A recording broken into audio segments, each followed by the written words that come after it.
Hola, bienvenidos a Tripeando. Soy Paulina Ruiz y hoy tripeo con una de las actrices más importantes del país, Ana de la Reguera. A lo mejor y muchos la conocen por la película Nacho Libre, donde hace el papel de la monja. Con esta película, Ana logra irse a Hollywood hace más de 14 años a perseguir su sueño.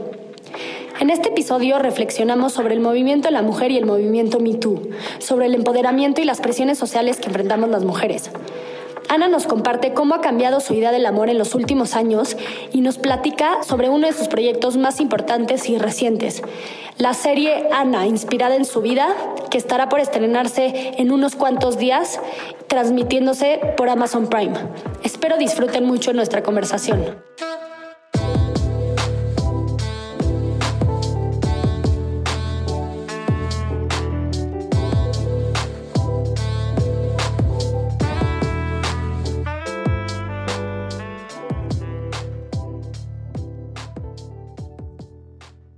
Hola Ana, bienvenida a Trepeando. Es un privilegio poder compartir el micrófono contigo hoy. Y igualmente, Pau, qué buen título, Tripeando.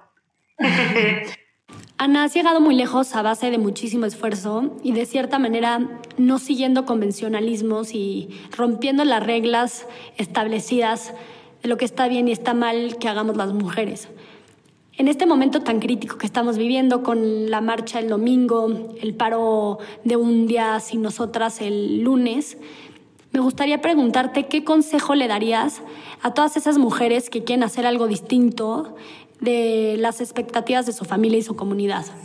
Pues la verdad es que todo eso siempre toma tiempo. A mí desafortunadamente, porque todo es un aprendizaje, pero yo creo que a mí me tocó también aprenderlo tarde, ¿sabes? Yo he sentido que han sido a partir de la mitad de mis 30 cuando empecé a descubrir quién era yo de verdad y cuál era mi voz, porque estaba yo tan influenciada por la provincia y por mi familia y por la escuela de monjas y por mis papás y por lo que piensa la sociedad un poco más, digamos que más tradicional, ¿no? O sea, porque pues así crecí. Y aunque yo me fui muy joven, me fui a los 17 años sola a vivir a la Ciudad de México, pues eso lo traes en tu ADN casi, ¿no? O sea, con eso creciste y yo no, te digo, crecí en una provincia y yo no siento que tenía las herramientas suficientes que tengo ahora, que me hubiera encantado que me los hubiera dado a la escuela. Yo creo que el sistema educativo en México es muy malo, a pesar de haber ido a escuela privada, porque es muy limitado, ¿no? O sea, no le enseñan ciertas escuelas en la Ciudad de México, sé que tienen muy buen nivel, pero hablando en la provincia en general, en México, es muy limitado, ¿no? O sea, de la manera en que te enseñan a pensar, que te enseñan a analizar las cosas, es nada más como con planas y sin realmente cuestionar a los adultos, cuestionar al sistema. Y hasta eso me empecé a dar cuenta muy tarde, ¿no? Empecé a abrir los ojos, obviamente, cuando me fui a la Ciudad de México a estudiar actuación, pero realmente más en el aspecto artístico, pero después ya en el aspecto de como mujer, ¿sabes? Como en este aspecto que me estás preguntando, en cuanto a no tener que seguir las reglas de tenerte que casar o el trabajo que como mujer te ofrece la sociedad. Ha sido hasta hace pocos años que empecé yo a descubrir ese poder que tengo en mí y por eso me encanta, después hablamos de mi serie, pero por eso escribí la serie y me encanta ahora poder hablar contigo, que tienes un público muy joven y que eres muy joven, porque yo no tuve esos mentores o yo no tenía esas personas a las que recurrir o no las busqué porque al mismo tiempo estaba yo tan limitada de información.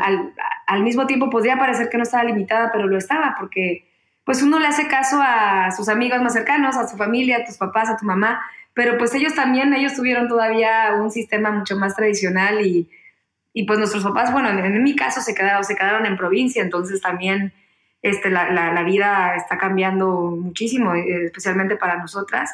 Y yo creo que, y además eran otras épocas, ¿no? Porque ahorita con el internet pues tienes toda la información ahí.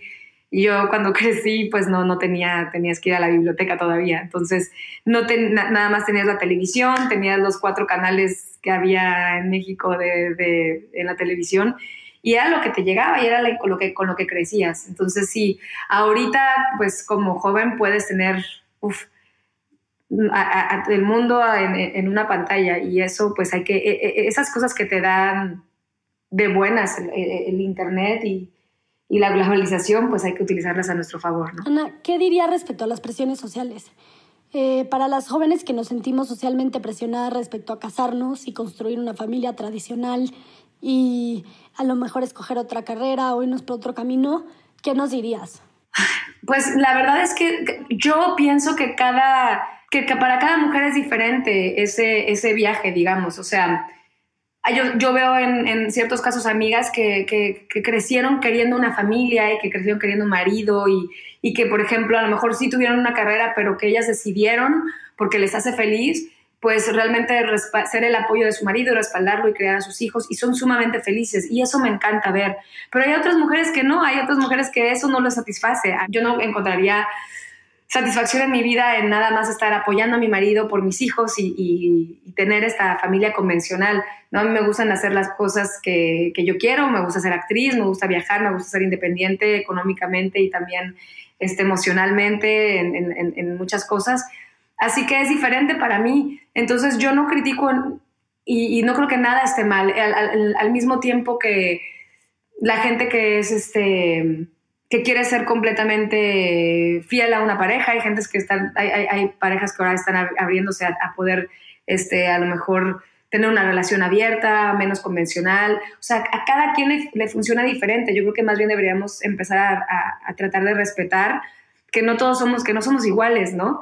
Y que también esa presión que le ponen al amor de que te tienes que casar y tiene que ser para siempre, y si no le hiciste con esa pareja y te divorciaste, ya fue un fracaso. Yo creo que hay muchos matrimonios que se duraron 10 años y fueron exitosos.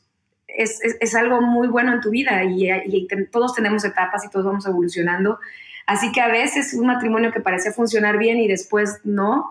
Digo, un buen matrimonio estoy hablando, ¿no? De pronto de matrimonios muy malos, pero un muy buen matrimonio pues puede llegar a su fin en 10 años, en 15, y eso es una relación exitosa.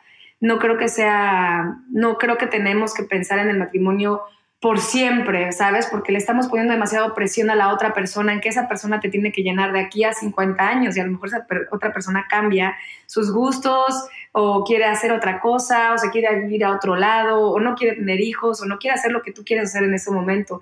Y yo creo que, pues, antes que nada, tenemos que nosotros trabajar en tú ser feliz en lo que haces y estar pleno, y buscar a un compañero con quien compartir las cosas. Y yo creo que siempre, pues, poder compartir el amor, los miedos, todo es importante, pero no hay que ponerle esa presión al otro para que te haga feliz y para que te ayude a cumplir esos sueños. ¿Me explico? ¿Y esta manera de ver el matrimonio y el amor ha cambiado a lo largo de los años? O, bueno, por supuesto que ha cambiado, ¿no? Pero ¿cómo era tu manera de verlo a lo mejor cuando estabas más joven? Sí, pues mira, en cuanto al matrimonio, mi mamá ahora se medio arrepiente, yo creo, porque nunca nos educó como a casarnos y a esta vida tradicional, porque mi mamá trabajó siempre y pues nos hizo independientes a mi hermana y a mí en ese aspecto. Pero sí, yo pensaba que, claro, que yo quería tener una pareja y que esa pareja estuviera conmigo toda mi vida, y ser súper fiel, y que encontrar al hombre de mi vida, ¿no? Realmente lo que te dicen en todas las historias de amor, en los cuentos, busca al hombre de tu vida, y creo que ese es un error. O sea, primero, ¿por qué tienes que buscar a un hombre, no? O sea, yo creo que hay que, como te digo, buscar tu bienestar, buscar tu independencia, y de pronto si llega un hombre, qué bonito compartirlo con alguien. Pero también el amor se da de tantas maneras, lo puedes compartir con tu familia, con tus amigos. O sea, ahorita también las mujeres últimamente yo creo que más que nunca, somos tan unidas que a veces cuando tú compartes con tu círculo de amigas, de tus 2, 3 buenas amigas, te da a veces la misma satisfacción, ¿no? Poder compartir esos logros, esos retos, esos momentos buenos o malos. O sea, la pareja siempre es bonita, pero si no tienes una pareja también lo puedes compartir con tu familia y con tus amigos. mientras tú estés bien y saludable y fuerte emocionalmente. Pero sí, ha ido cambiando con los años y entonces ahora, la verdad, y puede sonar como a cliché, pero sí, los últimos años he sido mucho más plena, no, nunca, en los últimos años no estoy buscando a una pareja, sino que de pronto llegan y son encuentros increíbles. Y claro, a mí me encantaría que funcionaran para toda la vida, porque también tú estás invirtiendo mucho de tu tiempo, ¿no? Para con esa otra persona. Pero a veces no es así y está bien también, ¿sabes? Y hay gente como que, qué increíble encontrar en la universidad el hombre de tus sueños, ¿no? O esa pareja que se complemente contigo. Pero a veces no es así, o sea, puedes tener mucha suerte o lo puedes encontrar después, o puedes encontrar a varios durante tu vida, que también es bonito. Y sobre todo que es un concepto del amor que muchas veces no es real, ¿no? Yo creo que el comunicárselo a las niñas desde que son chicas es bueno, ¿no? Porque digo, te vas a desilusionar, pase lo que pase, te vas a enamorar, te van a lastimar, eso es inevitable, pero yo creo que las presiones alrededor de ese tema son muy fuertes y sí te quitan un peso de encima cuando se comunican y se te educan hablando con la verdad sobre estos temas, sobre el tema del amor, por ejemplo, desde que eres chica. Cambiando de tema, pero aún así hablando de la mujer, platícanos de tu experiencia grabando Transpatio, donde viviste tan de cerca el tema de los feminicidios. Para los que no saben, Transpatio sucede en la ciudad de Juárez en los años 90 y trata de que esta detective, el papel que Ana juega, va detectando asesinatos de mujeres y pues al investigar se da cuenta que realmente es algo que se sabe, que la gente no quiere hacer nada al respecto, que hay mucha de corrupción de por medio y pues es totalmente basado en la vida real, ¿no? Es una locura pensar que justo esta semana yo no he dejado de escuchar por otros lados, no, es que 10 mujeres mueren todos los días y esta película está tratando de cubrir justo este tema hace más de 11 años. Sí, digo, es un tema que ha estado vigente tantos años, ¿no? Y de hecho, yo me acuerdo cuando hice Transpatio ya habían pasado muchos años, ¿qué debe haber sido? La película la hice en el 2010, 2009, por ahí.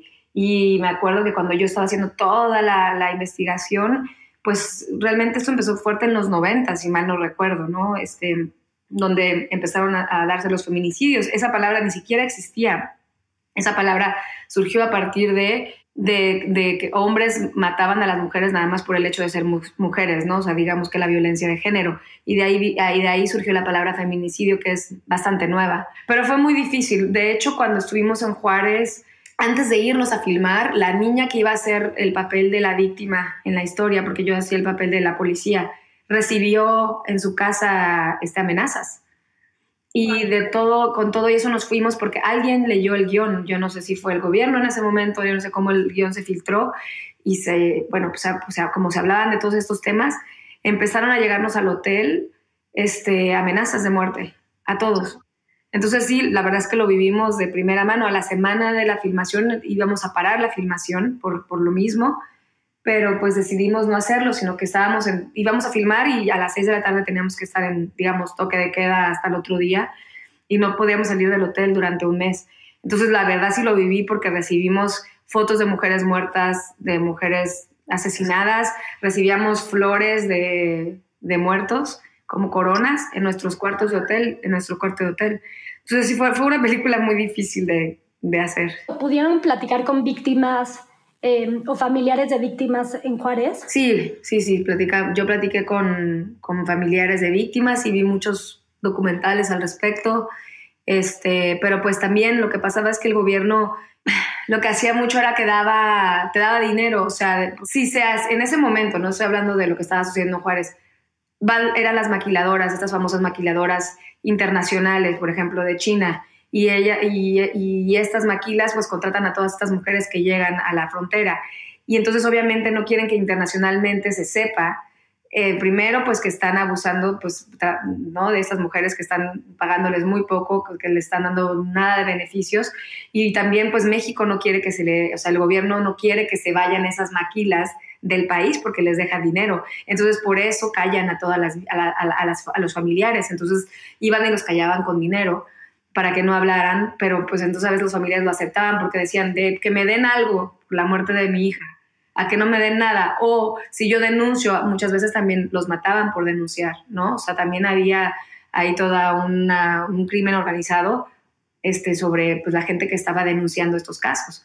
Pues es muy complicado, la verdad. ¿Y crees que se logró crear, o sea, además de crear conciencia con la película, hubieron consecuencias directas en lo que estaba sucediendo en Juárez o realmente? Pues en ese momento no. De hecho, cuando llegamos me acuerdo que había una lista de gente que, o sea, literal, hay una lista de la gente que iban a matar y la pusieron en el centro de la ciudad y todos los días mataban a esa persona, o sea, a una persona diferente. A mí me tocó estar en el centro de digamos que filmando, y una vez escuché un montón de balazos y pensaba que eran las escenas que estábamos haciendo, y no, a una cuadra estaban matando. También había mucho narcotráfico en ese momento. Entonces, no, digo, las cosas se están poniendo, no han cambiado en absoluto, y se hizo muchísimo movimiento, ha habido muchas marchas, y por eso yo creo que estos últimos 10 días han sido importantes, ¿no? Con el paro del día 9, ¿no? De Un Día Sin Nosotras, porque sí ha llegado, está imparable y no se hace nada. Totalmente de acuerdo, y ojalá que una de las consecuencias directas de este movimiento sea la impunidad y el Estado de Derecho, ¿no? Como consecuencia directa y de las primeras, y yo creo que es igual la que más exige. Y cambiando un poco de tema al movimiento Me Too, me encantaría, para los que no lo conocen, el Me Too fue un movimiento donde se denunció la agresión sexual y el acoso sexual en redes sociales y se volvió viral con el hashtag de Me Too. Y digo, animó a que muchísimas mujeres salieran a denunciar y hablaran de sus experiencias de acoso sexual. Sobre todo, agarró muchísima fuerza en la industria de entretenimiento, y agarró fuerza el movimiento cuando actrices salieron a denunciar, directores, productores. Y bueno, me encantaría escuchar cuál fue tu experiencia personal dentro de todo esto y qué opinas del movimiento, ¿no? Y si realmente es algo tan común como se percibe en ese medio. Mira, en Estados Unidos el movimiento ha sido muy exitoso, ha sido muy bueno. En México el movimiento ha sido un fracaso terrible. En Estados Unidos sí, porque pues de entrada las leyes funcionan de una manera diferente que en México, empezando por ahí. Entonces las leyes en México no nos protegen de la misma manera que te protegen en Estados Unidos. Y aquí hay mucho más información, aquí se le da un seguimiento diferente también a las investigaciones. Muchas de las primeras denuncias de mujeres pues fueron, que creo que eso fue muy importante, que fueron digamos que por carta, ¿no? O sea, fueron como statements, ¿no? Que yo creo que estaban muy bien revisados palabras por abogados, o sea, bien documentado, con pruebas, y no nada más fue una mujer, ¿no? Sino fueron muchas, pero bueno, fue un movimiento que sí, que ahorita tiene presupuesto para apoyar a las mujeres, para pagarle a abogados, o sea, es un movimiento hecho y derecho. Definitivamente eso sucede, de hecho, mucho más de lo que la gente se imagina. A pesar de que yo trabajo aquí en Estados Unidos y a pesar de que es exitoso, sigue pasando hasta el día de hoy. O sea, yo estuve en varias películas el año pasado y me pasó en las últimas 2 películas. Pero también el movimiento ha ayudado muchísimo, o sea... ¿Cuál fue tu reacción, no? Porque ese es el dilema. O sea, ¿qué tanto se permite, qué no se permite, en qué momento es válido hablar? Es súper complicado, la verdad. Pues es que muchas veces lo estás viviendo, pero a lo mejor, o sea, te estás empezando un proyecto, te sucede, pero como que realmente lo puedes parar y no te afecta, y como que no te quieres meter en ese desgaste emocional, porque además estás trabajando. Entonces a veces dices, mira, mejor, digo, tú lo puedes controlar, y dices, pero a la vez sientes que sientes que puedes ir a denunciarlo porque tienes a recursos humanos de tu lado, y porque antes de empezar la película ya hay todo un protocolo que antes no existía, donde te habla recursos humanos, donde pasas como por un curso sobre sexual harassment y te dicen qué puedes y qué no puedes hacer en el set, cómo te debes comportar. O sea, todas esas cosas han ayudado muchísimo en el movimiento Me Too. Afecta de una manera a veces porque sí es como todo un poquito más frío y sanitario, es como raro porque entonces ya la gente no te saluda de beso porque qué vas a pensar, pero uno es mexicano y entonces uno abraza a la gente y es muy complejo, ya sabes que o no puedes hacer un chiste o no puedes ser cínica y a veces un hombre, y también a veces hay mujeres en que un hombre puede hacer una broma y la mujer, o sea, le acaba de pasar un amigo que él le mostró que le dolió algo a una mujer, que, oye, es que me dolió cómo me hiciste aquí, y porque la tocó fue y lo denunció. O sea, se presta para muchas malinterpretaciones. Entonces es complejo, sí es complejo, pero cuando tú ya ves que esa persona sí está dañando pues todo el set y que está haciendo que el lugar de trabajo sea muy tóxico, entonces sí, vas y hablas con recursos humanos y está bien, a mí me ha sucedido, vas, hablas, hay toda una investigación porque también a ti te investigan. O sea, si tú vas a decirlo, también cuestionan tu versión, ¿me explico? Entonces, ha servido muchísimo, pero todavía se está ajustando porque es como te comento, o sea, tampoco quieres que ya todo sea tan, que no puedes decir nada, que no puedes saludar, que no puedes bromear, o sea, eso es horrible también. Sobre todo, bueno, en nuestra profesión que tienes tanto contacto emocional con la gente y no quieres que se vuelvan las cosas pues de flojera, ¿no? Pero de lo que hablábamos en México, ¿no? En México ha sido completamente lo opuesto, o sea, las mujeres que salieron a denunciarlos fueron completamente criticadas, fueron muy mal vistas, muchas mujeres de hecho se fueron en contra de ellas, las ciertas personas que denunciaron siguen trabajando, nada ha cambiado en México. O sea, le fue mal, yo creo que todavía es un sistema donde hay muchos monopolios y la gente no se atreve tampoco a denunciar. También es todavía una sociedad mucho más machista que en Estados Unidos, entonces pues no, ahí va para largo. Y entrando un poco más a tu carrera profesional, ¿cuál dirías que han sido esos momentos decisivos en tu carrera? Pues siempre han sido los momentos en los que pues me he atrevido como a dejar todo y a empezar de nuevo. O sea, digamos que irme de Veracruz a los 17 años. Es como sí, o sea, vas a dejar tu comodidad, o sea, a la sociedad con la que creciste, donde te puedes casar y tener hijos y ya, ¿no? O sea, como, ¿sabes? O dejar tu lugar donde todo el mundo te conoce ya y es empezar de nuevo en una ciudad completamente nueva, sola. Entonces, pues eso fue uno de los momentos decisivos. Y después cambiarme de televisora también fue en ese momento de irme de Televisa a Televisión Azteca, que era en ese momento donde estaban haciendo cosas más interesantes en la televisión. Eso también, igual tenía yo pues años con una televisora y fue empezar de nuevo con otra. Y igual irme a Estados Unidos también, ¿no? Ya tenía una carrera, me iba muy bien en México, era protagonista de cine y de televisión y fue venirme a otro país a empezar de nuevo.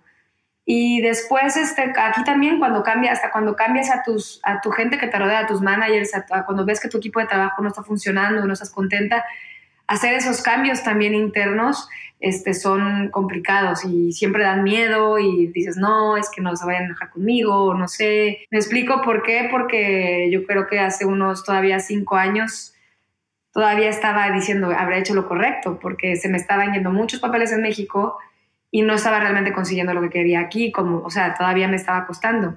Y ahorita sí he estado en los últimos 4 años trabajando sin parar acá, ¿no? Entonces eso pues ha valido la pena. Fueron 10 años después que me costó. ¿Y cómo fue cuando llegaste a Los Ángeles? Hice muchas cosas mal, la verdad, porque, bueno, primero llegué a casa de una amiga, a vivir a casa de su sala de televisión. Ahí llegué los primeros 6 meses sin conocer a nadie. Igual, es que ha cambiado tanto el mundo. Hace 14 años no existía el internet, pero no, o sea, por ejemplo, te puedo decir que no, o sea, apenas existían los GPS, sí existían los emails, pero no existían las redes sociales, no existían las plataformas digitales, no existía el streaming service, solo había canales, estaba nada más que NBC, ABC, CBS, estaban los 4 o 5 canales grandes en Estados Unidos y el cine. No les gustaba que la gente tuviera acento, entonces era muy diferente el mundo hace 14 años. Ahorita también yo creo que entre que me quedé 10 años picando piedra y que ha cambiado tanto que quieren que hayamos más latinos, gente ¿no? Quieren incluir a más minorías en todos los elencos. Eso me ha beneficiado muchísimo. Pero sí, empecé realmente, pues afortunadamente yo llegué a Estados Unidos con Nacho Libre, que fue la primera película que hice americana. La conseguí en México, sin agente y sin nada, o sea, fue un casting abierto.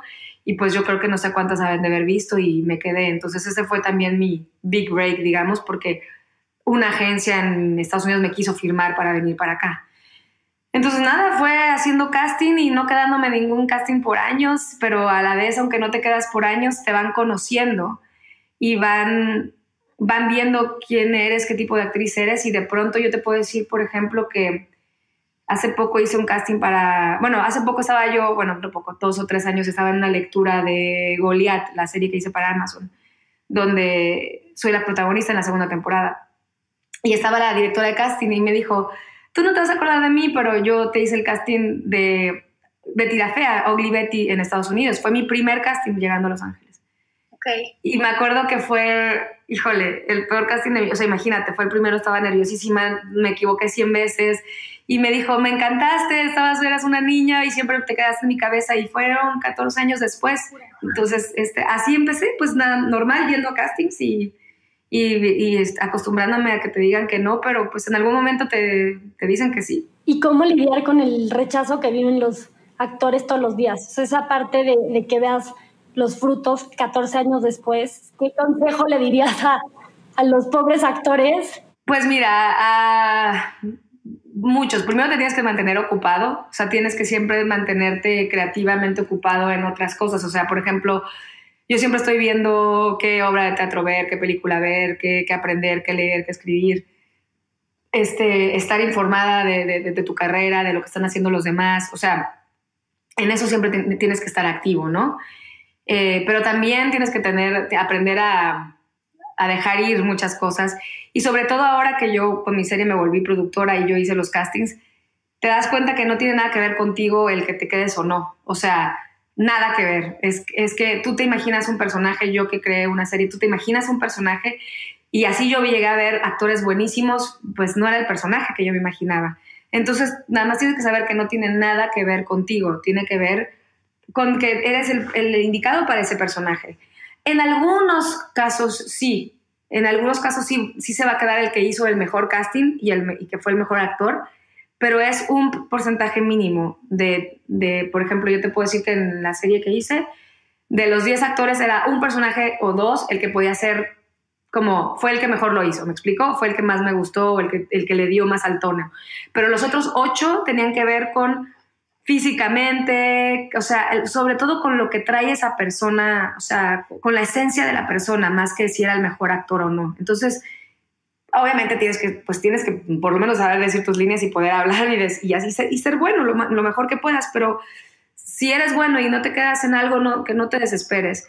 Y otra, pues a mi caso, en lo que a mí me funcionó muy bien es empezar a yo poder crear mis propios proyectos, ¿no? Eso ya lo hice más tarde, ya con más experiencia, pero también mantenerte activa en otros proyectos y siempre tener un plan B por cualquier cosa es bueno. O sea, yo creo que hace poco oí un podcast, de hecho, que decía que tus metas tendrían que ser, que tienes que ser creativo con tus metas. Y entonces es como, ok, a lo mejor no me fue bien de actor, pero me encanta la postproducción y ahora me doy cuenta que me encanta editar. Pero como tuviste un background de actor, eres mejor editor, entonces a lo mejor vas a ser al final el mejor actor, el mejor editor que hay porque tú tuviste ese conocimiento que no lo tiene cualquier editor, ¿me explico? Creo que puedes estar como que viendo el panorama, pero yo nunca ya lo dejaba como en el peor de los casos. Mi plan B, en mi caso, afortunadamente me fue muy bien de actriz en México, entonces era regresar a México, si no funcionaba, ¿no? Ya si no, pues hasta cierta edad, pues entonces, bueno, sí, aceptaré regresar a hacer algún proyecto en México. Digo, he regresado muchas veces a hacerlos en México, pero a lo mejor regresarme a vivir a México hubiera sido mi plan B. Me invitaban mucho a ser como presentadora, digamos, como conductora de cosas. Y también yo decía, bueno, pues por ahí también me puede ir bien, a lo mejor me puedo volver en una famosa presentadora, no sé. Pero lo tenía ahí al lado, siempre pensando, bueno, eso también me gustaría y puede ser, pero lo tenía como muy ahí escondido bajo la manga. Y nada, y además saber que no todo sucede de la noche a la mañana. Hay veces que sí, hay veces que a actores les sucede de la noche a la mañana el éxito, pero no, y que sepas que no todas las carreras son iguales, no compararte con ninguna otra carrera tampoco. Y no nada más te lo digo como actor, te lo digo como cualquier persona que nos esté escuchando que tenga otra carrera. Es no creo que sea inteligente compararte con nadie porque cada quien tiene su propio camino y su propia historia. Y Ana, ¿por qué hacer una serie de tu vida? ¿Cómo fue en general el proceso de escribir esta serie y de crearla? Mira, esta serie fue una serie, o sea, no es una biografía ni nada por el estilo, es inspirada en cosas que me han sucedido, pero la serie tiene, pues, no sé, puede ser 50-50 algunas cosas inspiradas y mucho es ficción.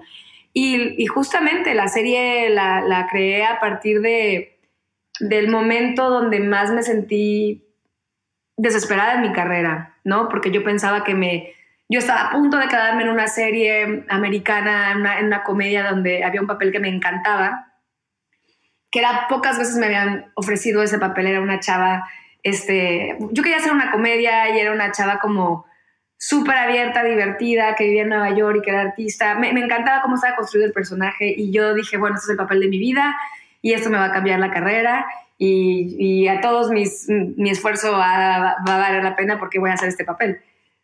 Y al final no me lo dieron. Entonces aunque no me habían dado miles de papeles en mi vida, este papel realmente lo quería hacer, ¿no? Y fue cuando dije, nunca más, o sea, no quiero nunca más depender en que alguien me va a dar el papel que quiero hacer. Entonces, y me tocó que justo en ese momento estaba yo pasando por muchos cambios en mi vida. No estaba hablando con mi mamá, estaba soltera, estaba viviendo muchas cosas con amigas mías y decidí escribir a partir de lo que me estaba pasando en ese momento, tanto en mi carrera como en mi vida personal. No quería volver a depender de que alguien me diera un papel que yo sabía que podía ser buena y yo decía, bueno, qué mejor que yo crearme el papel, digamos que hecho a mi medida, ¿no? Digamos. Entonces así fue como hice la serie, así fue como escribí Ana. Lo más chistoso es que 6 años después tardé 6 años en poderla llevar a la luz, en lo que primero la escribí, después la tallereé, después que sí, que no, y a los 2 o 3 años me empezó a ir muy bien de actriz. Entonces también estaba trabajando muchísimo. Entonces en mis tiempos libres era mientras estaba yo desarrollando Ana, pero eso me sirvió mucho, lo que hablábamos anteriormente, para poder yo no desesperarme y si no me quedaba en una audición decir, bueno, no importa, yo estoy trabajando en mi serie. O sea, me vale. Yo tengo un proyecto que es el que amo más que ningún otro y el que le estoy poniendo todo mi corazón. Así que eso me mantuvo súper tranquila emocionalmente. Y ya, finalmente el año pasado todavía nos tardamos más de un año cuando ya pude vender la serie. Pasó en un momento muy afortunado porque es cuando justamente todas estas plataformas digitales empezaron a llegar a México, querían contenido femenino, querían contenido realmente estaban buscando una serie como la mía. Y yo la llevaba pues bajo la manga, la llevaba desde hace muchos años. Entonces fue un momento perfecto, como ahí te das cuenta cuando todas las cosas tienen su momento, ¿no? No me sorprende nada que sea una comedia conociéndote. Sí, es una comedia. ¿Y qué se sintió actuar tu propio personaje? Fue diferente, la verdad, porque como también yo la escribí, yo la desarrollé desde escena por escena, la serie, pues era más fácil para mí porque me sabía... Imagínate, primero, si era mi capítulo, pues yo había escrito cada palabra, ¿no? Y si no era mi capítulo, yo había revisado ese capítulo por lo menos unas 7, 8 veces. Entonces, en ese aspecto fue fácil porque nunca había entendido tanto a un personaje. O sea, nunca había estado tan llena de información. Y también me di cuenta que como actor no hacía la suficiente tarea porque dije, no manches, o sea, si supiera todo esto en otra película, o sea, de verdad que tendría que leer el guión 100 veces más y estar mucho más preparada en el futuro, ¿no? Pero sí, pero después como a las 2 o 3 semanas me empecé a dar cuenta de ciertas cosas en el personaje, ya cuando lo estás haciendo que dije, ay, no me había dado cuenta de esto. O sea, con el director también empecé a descubrir cosas de mi personaje que también empecé a meter nuevas que no las había considerado, ¿no? O sea... Y fue divertido, pero no me costó trabajo, la verdad. No fue difícil, yo creo que porque estaba muy estudiada. ¿Y buscas transmitir algún mensaje en particular con la serie? O... El otro día, la verdad es que la gente ha sido muy... o sea, como que todos los comentarios han sido buenísimos, pero me dio mucha risa porque una chava me escribió como mala onda diciéndome, pero yo, ¿por qué tengo que ver tu serie? O sea, si una serie inspirada en tu vida, o sea, digo, con todo el respeto... tienes una carrera, pero yo quiero ver la serie de Sor Juana o de no sé qué, o sea, ¿tú qué has hecho para bla, bla, bla? Y la verdad es que yo creo que como todos, o sea, todos nos identificamos, o sea, no tienes que ver un personaje histórico para identificarte con alguien, o sea, yo quería ver una serie justo para todo lo que me preguntabas, oye, me interesa ver una mujer, pues que salió de provincia, que llegó, que ha sido independiente, que se la ha rifado, que en este momento está, o sea, sobre todo la serie se trata de una adolescencia tardía, que viví, que estoy viviendo, y que me empecé a atrever a hacer las cosas tarde en mi vida, pero que nunca es tarde, o sea, digamos que el logo de la serie es, primero hay que perderse para encontrarse, ¿no? Entonces, como es todo este camino donde puedes estar perdido, pero tienes que pasar por ese camino para encontrarte. Y eso es lo que yo quería compartir con el público, que está bien, ¿no? Y las cosas que me preguntas, que está bien, que no seas mamá a cierta edad, que no sepas qué quieres hacer en tu vida, que de pronto mañana beses a una chava y que tampoco pase nada y que pasada estés con un güey que está bien también. O sea, todas esas cosas o sea, el chiste es vivir la vida, o sea, lo más puro y de verdad vivir la vida, o sea, no quedarnos con las ganas de nada. Hay otra frase que dice la serie que hay que hacer las cosas por ganas, no por el miedo a, ay, es que si no lo hago, me van a regañar, o no, hay que hacerlo porque queremos, si no, si es por miedo, no lo hagas, ¿no? Pero también hay muchas cosas que hacemos por miedo y después salen bien, pero hay que hacer las cosas, ¿no? Y eso es lo que yo quiero, que la gente, pues, yo quería como que también normalizar y se sentía que si tú ves como a una mujer que es actriz y que está pasando por todas estas cosas y que tiene los mismos miedos y frustraciones y cosas que tú tienes, que te identifiques conmigo, ¿no? Y me dices que sale la serie en abril. Sí, la serie sale el 4/20, chicos.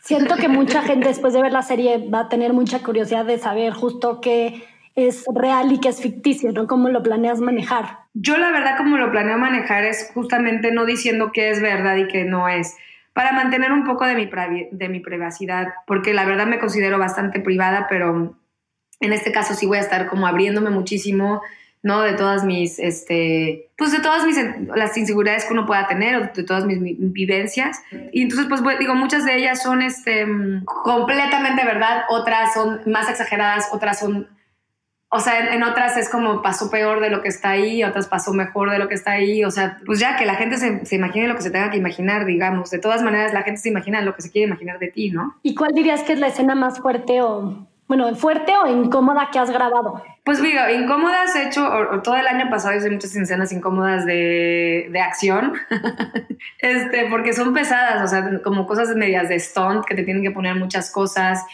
O sea, el año pasado hice Army of the Dead y traíamos todos que es una película que va a salir en Netflix, que es de zombies. Entonces estábamos en el desierto a 100 grados, y todos los días teníamos que traer unos trajes súper incómodos, cargando como unos tanques de gas todo el día y una metralleta que pesaba no sé cuánto tiempo y correr con eso. Y pues sí, acababas adolorida, o sea, te dolía el cuerpo, llegabas todo lleno de tierra todos los días hasta las orejas. O sea, pasé 2 meses o no, ¿cuándo fue? Como 4 meses incómoda todo el tiempo, ¿no? Eso todo el tiempo. Y todos los días me pintaban todas las manos negras, porque está sucia, entonces estás todo el día asquerosa. Y pues no es una cosa de un día, sino son meses enteros. Me acuerdo también cuando hacía teatro, cuando hacía Otelo, que era el momento donde matan a Desdemona, que yo hacía de Desdemona, y me acuerdo que el personaje de Otelo, que es un actor que se llama Hernán Mendoza, que lo amo, sudaba muchísimo, porque además era el final de la obra de teatro y él estaba ya empapado, ¿no? Entonces estaba yo tirada en el piso y tenía que decirme este monólogo eterno, y además yo tenía que no moverme durante como 20 minutos en escena, ya sabes, o sea, no me podía mover porque ya estaba muerta y no podía ni respirar, y entonces él me hacía todo este monólogo y entonces se me empezaban a caer las gotas de sudor en la cara todas las noches, y entonces las gotas se me caían en la cara y se me iban hasta la oreja, o sea, se me resbalaban hasta la oreja. Entonces imagínate que no te puedes ni quitarte el sudor y te empieza a picar y no te puedes mover, y es algo súper serio, y estás en la UNAM haciendo teatro universitario y pues es horrible, ¿no? ¿Y las escenas sexuales en general son incómodas o no tanto como la gente se las imagina? Las escenas sexuales, algunas son incómodas, otras para nada. Depende de tanto la situación, o sea, pero por ejemplo en México que hice una película donde estaba desnuda en varias ocasiones, el crew me conocía toda la vida, entonces ya era como de, o sea, ya les daba hasta flojera, no era como que nada nuevo en su vida. Y sí, como que no me sentí tan incómoda, por ejemplo, porque conocía a todos los técnicos ahí. Y depende, me imagino, igual de la relación que tengas con el actor y la persona colaboradora, o no tanto. Sí, con muchísimo. O sea, 1000 veces hasta te mueres de la risa, no te importa, está así, pero lo único que te puedo decir es que sí, las escenas de sexo son cero sexys, o sea, eso sin duda, o sea, lo que ves, porque hay mucha gente ahí, lo que todo el mundo dice, y eso es verdad, está súper coreografiado, estás pensando eso, de que, oye, no me agarres aquí, o sea, primero tienes que pensar, o sea, con Billy Bob, me acuerdo que teníamos unas escenas medios de sexo, y él es mucho más flaquito que yo. Entonces me llegó a preguntar qué quería, como que cómo me tocaba y qué hacía. Y yo, espérate, de entrada, mira, acá no me agarres porque se me va a salir el gordo y acá no sé qué. Entonces ves al otro pobre actor ahí como rompecabezas viendo dónde te puede agarrar y dónde no. Entonces realmente pues nada de eso suele ser sexy, ¿no? Y pues sí te da penita, obviamente, te traes el chicle y traes todo el día, estás sudando, te suda la axila porque estás nerviosa, entonces te da pena que el otro vea que te está sudando la axila, y después la boca te puede empezar a oler por el nervio también y la adrenalina. Y ahora que, bueno, ya hablamos de tu trayectoria como actriz, sobre tu serie, me gustaría que nos compartieras un poco sobre tus causas y en qué has decidido estar activa, ¿no? Creo que igual es súper admirable todo lo que has hecho en ese sentido y pues nada. Pues ahora con Los Ángeles en México, bueno, tengo 2 fundaciones, lo que es Veracruzana, con la que llevo 10 años, que fue es una fundación, digo, pueden entrar a la página, es una fundación en la que surgió a raíz del huracán Carl y donde reconstruí la antigua y hice un museo, una casa de cultura, he tenido residencias para artistas, he estado muy, muy activa pues en Veracruz. El último año, la verdad, menos porque ahora sí que con el nuevo gobierno se han dado muchísimo, casi más bien cero apoyo. He tenido que parar muchas de las actividades, pero espero poderlas reiniciar pronto. Pero de las actividades más como complejas con lo que eran las residencias para artistas. Pero yo sigo manteniendo lo que es la Casa de Cultura, al grupo de artesanas, o sea, todo eso sigue funcionando perfectamente. Y con Los Ángeles en México, que fue un movimiento que hice a partir del terremoto del 2017, hice este movimiento donde pudimos alzar fondos aquí en Estados Unidos, actrices mexicanas que vivíamos acá, para mandarlo a México y para poder construir casas en el San Miguel Tecuanipa, en Puebla, donde esta comunidad pequeñísima que está como en una montaña en medio de la nada, pues muchas de esas casas, mucha gente pues perdió la vida y perdieron sus casas y ya estamos a punto de concluir la construcción. Van a ser alrededor de unas 20 casas las que pudimos hacer. Yo creo que para finales de mayo ya están construidas las últimas 10 y pues me siento muy orgullosa de eso porque pues con lo que pudimos recolectar, que cada vez, como tú sabes, cada año es más difícil recolectar dinero, porque pues ya surgen otras emergencias y pues a la gente se le olvida. Y por eso están las fundaciones, porque a la gente se le olvida que ahí que siguen familias sin nada, me explico, después de 2 años o 3 años. Entonces seguimos repartiendo hogares y eso me da mucho gusto. Y acabando con Los Ángeles en México, ya estoy trabajando en un proyecto que ya llevo meses, pero no lo he anunciado, con ayuda humanitaria a la frontera, no de las familias separadas, que llevo casi 1 año ayudando, pero tampoco quiero que la gente no entienda qué hago, porque de pronto si pones muchas cosas, no saben si es para Veracruz, si es para las casas, si es para qué. Entonces, voy como proyecto por proyecto. Entonces, acabando las casas, ya voy a empezar a enfocarme más en esa ayuda humanitaria que estoy haciendo, pero más por abajo del agua, ¿no? ¿Y qué recomendaciones? ¿Hay algunas recomendaciones de películas, libros, podcast que quisieras compartir con la comunidad Tripeando? Estoy empezando a escuchar podcasts últimamente, porque creo que justamente están en mi caso, porque ya llegué tarde a lo mejor a la fiesta, pero escucho uno que se llama The Sex Ed, The Sex Education, que es buenísimo, de Liz Goldwyn. Escucho otro que se llama Congratulations, de Chris D'Elia, que es muy amigo mío, que es muy chistoso. escucho The Armchair Expert, que me gustan las entrevistas de los actores, escucho las masterclasses de Oprah, pues eso pues más o menos de podcast. Y de libros ahorita estaba leyendo el de Humans, o el de Animales a Dioses, que me parece un gran libro. Estaba leyendo muchos libros sobre guión. Entonces, pues bueno, eso es lo que leí todo el año pasado. Pero bueno, Ana, muchísimas gracias por la entrevista.